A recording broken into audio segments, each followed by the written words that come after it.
Hi, it's Nick Abrigo, name of the show, and I'm Jenna Lori. We're best friends.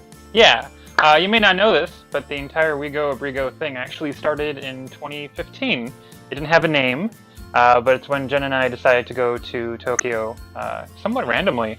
Really randomly. Yeah, we just saw a price and we jumped into it. Yeah.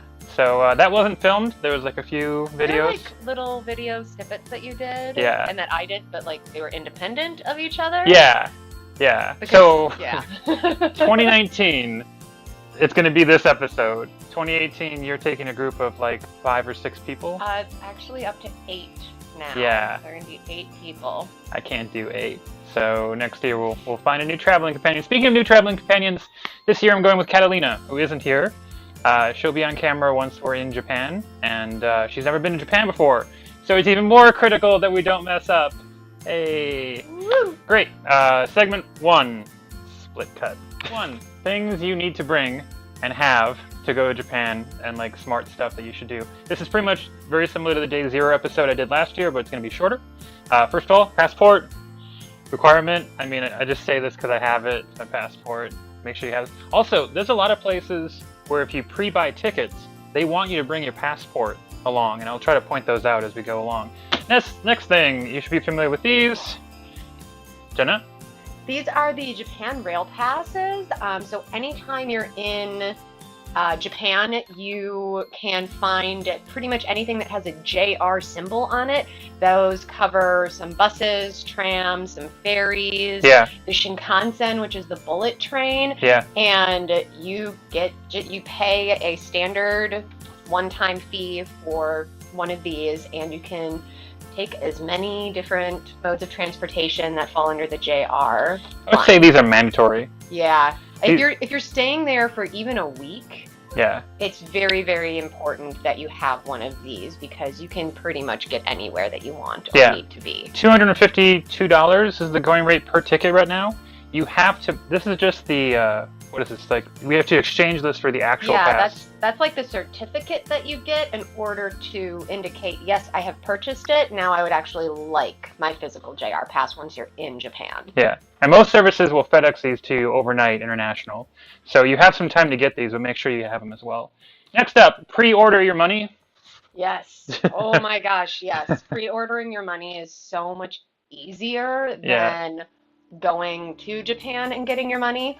I've actually, the first time that we went together, did the pre-order. It was really nice. I could do it through Wells Fargo. They do it for free. They do it for free, so you get that ahead of time. You know exactly the amount of money that you have going there.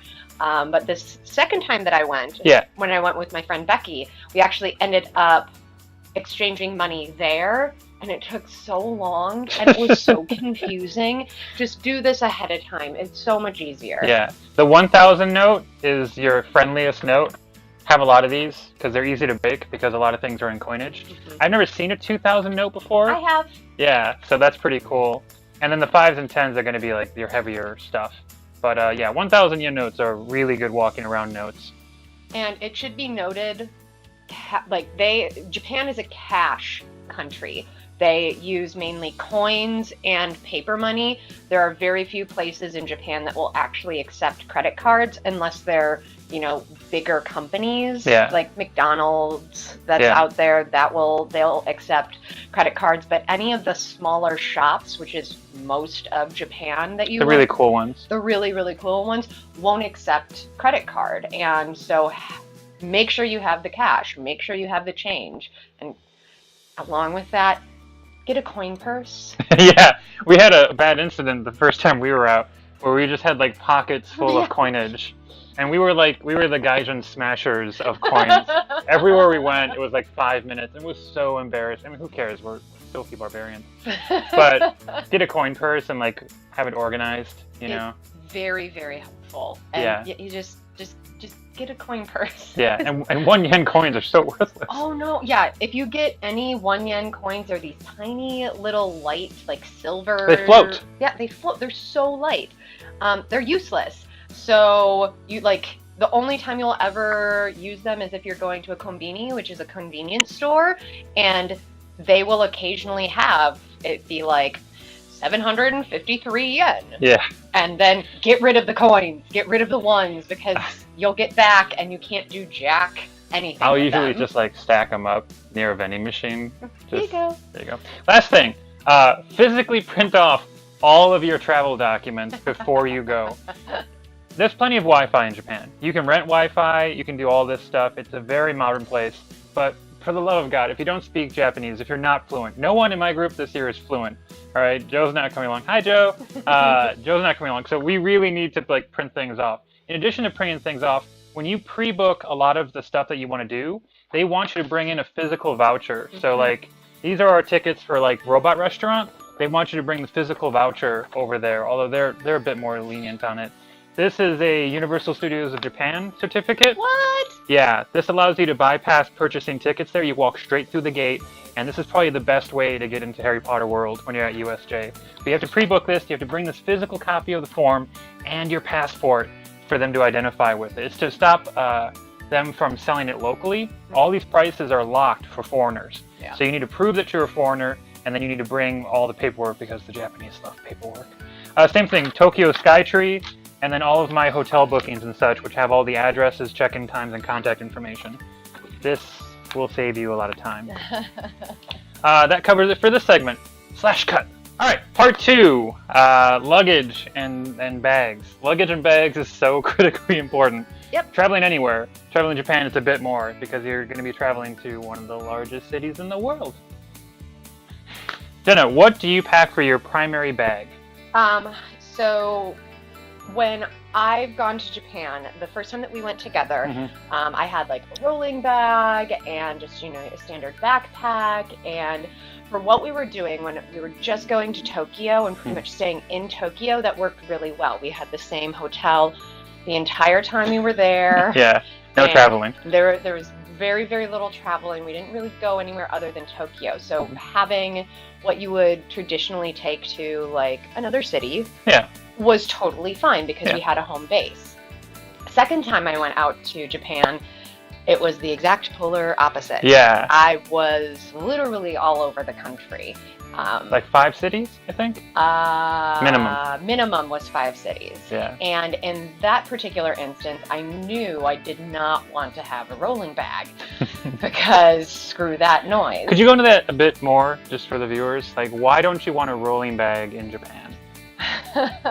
Well, first of all, Number 1. there are a lot of people in Japan. Yeah. So when you're trying to get down the street dragging something behind you, you're taking up a lot of space. Yeah. And that translates into using any of the train systems. The more consolidated you can be with all of your items, the better, because you try to take up the least amount of space as possible. Tiny space. So from a functional standpoint, that's why you would want to not have a rolling bag. Additionally, when you're trying to get from one point to another and you have the rolly bag, it's not really nice. Yeah. Nothing about the metro is set up for rolling bags to be friendly. Most stairwells will not have escalators. Yes. They're very steep. They go up very straight. And there are elevators. Japan's very handicap friendly for wheelchairs, but you'll miss your connection. Yep. Like you'll just straight up miss it. So yeah, speed is really, really important. It's tiny Tiny and speed. Tiny. Be tiny. Be tiny and fast. Tiny and fast. That's what you need. So what's your bag? What's your choice of bag? So my bag choice, and I'm actually going to be getting a different one for my upcoming traveling in March. But this is just a standard hiking bag. It can fit a ton of stuff into it. It has extra pockets, like mega uber duper extra pockets. Is this like a 30-liter bag or something? Yeah. Yeah. It's good stuff. But the problem with this one is, so I got this one and I thought I was going to be really happy with it, but there, as you can see on the back here, there's not a lot of padding. There isn't a lot of support for the back. Additionally, the straps are very, very thin. So again, you're not going to get a lot of support with something like this. So I now know that for my next travel to Japan, I'm going to be getting an actual legitimate hiker's backpack. I'm going to go to REI. I'm going to go to, Vertical Endeavor somewhere that sells actual hiking backpacks so I can get fitted and it'll have that support that I need. And what's your side bag? Side bags, by the way, are very important. So that would be my main bag. That's where I put tons of clothing into, any of my toiletries, etc. Stuff that I want to get. Your main dish? Yeah, my main dish. Your main squeeze. Show me your side piece. I'm going to show you my side piece right now. So a side piece, essentially, this is what I would take out on a day trip. Mm-hmm. It has place for water. It has a nice hidden area for your passport because you'll need them. It's also a nice place to put any of your money. If you get any souvenirs while you're out and about, or if you want to bring yourself any snacks, nice big place to put a ton of stuff into this main area. And then if you have a smaller phone, I don't have a smaller phone. No. I have a very large phone that we're filming on my phone. Fit in here.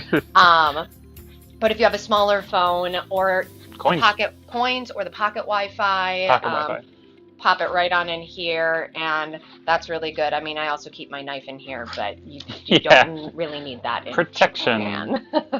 Okay, I just got a new bag. Last time I went with a roller bag along with Joe, and towards the end of that trip, I ended up carrying 2 roller bags, Hulk style, down I think it was 16 flights from the place we were staying to the hotel.